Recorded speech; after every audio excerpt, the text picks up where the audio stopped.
Hello and welcome to Ask the Process Pro. I'm Kaushik Majumdar. In Ask the Process Pro, I provide practically actionable solution to the challenges that you face in your workplace that you share with me on mail or on social networking platforms. So in this episode of Ask the Process Pro, I will share the question that I've received from Rashmi. And Rashmi's question is, Hello Kaushik, thank you for Ask the Process Pro, a wonderful initiative, first of its kind to address workplace challenges. It's been an eye-opener.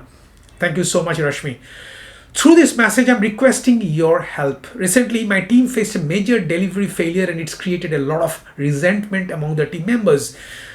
Some blamed each other, others are demotivated, and the trust within the team seems to have taken a big hit.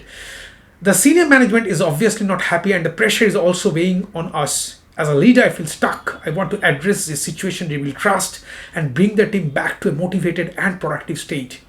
How can I handle this effectively? So thank you so much, Rashmi, for this heartfelt question.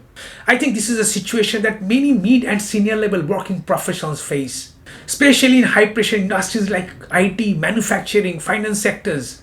Before I talk about the solution, first thing first, you being the leader is the captain of the ship, which is your team. If the ship goes haywire, it's the captain who has to own up the responsibility and take the corrective measures to bring the ship back to its course, to its destination. So the first step to deal with this situation is you as a leader own up the delivery failure, and that would exhibit the maturity level of your leadership. In this video, I'm going to share with you a 5-step strategy that would help you deal with this situation. Number 1, as I said, acknowledge and own up the problem. Call for a team meeting and own up the responsibility for the failure. At the same time, present your resolve to learn from the failure and turn the situation around in fastest possible time. And when you take the ownership, it sets the tone for the others to follow. And it shows maturity in leadership. Also acknowledge the effort made that stood out at a team level or at an individual level to make the project a success. Number 2, address emotions and rebuild trust. Start having one-to-ones with the individual team members. Some team members may feel demotivated, others might be angry, and some may just withdraw completely. The key here is to validate these emotions without letting them derail the team further. And these one-to-ones are to meet each team member privately to understand their individual perspectives. Ask questions like, how do you feel about the situation? Or what do you think went wrong? And take the help of the change managers, the second rung of leaders that you trust, who have acceptabilities within the team members, who can keep you filled with the team's environment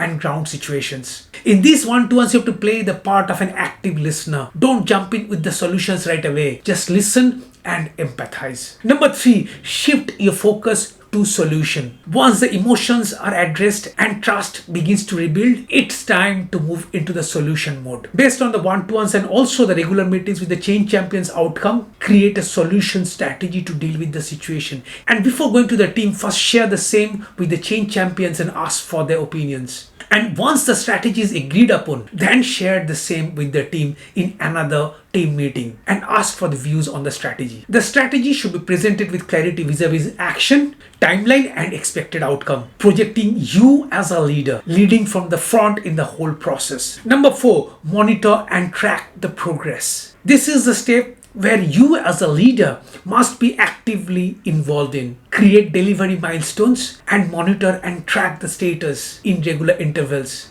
Number 5, motivate and celebrate. Look, one important expectation from every team member has from its leader is safety and security. Bearing the cost of failure, you have to help them work without the fear of failure. Especially in the current situation. They will make mistakes, things would always not go to the plan, and you as a leader have to respond to these situations in a matured way and not resorting to blame game. Create an open culture in the team. For that, you have to engage the team in various team building activities based on the resources available in line with your company's culture. Recognize and celebrate individual contributions in the team meetings. So to all of you leaders out there, remember this. Leadership is not about avoiding failures. It's about how you respond to them. Following this 5-step strategy, you'll not only be able to navigate the setback, but you'll also emerge as a stronger and more trusted leader. And if you want to dive into more strategies like these, you can join me on my free webinar Workplace Warrior Launchpad, in which I provide actionable solutions to the challenges that working professionals face at the workplaces, including job insecurity and job loss. Check the comments below for the link to registration for Workplace Warrior Launchpad.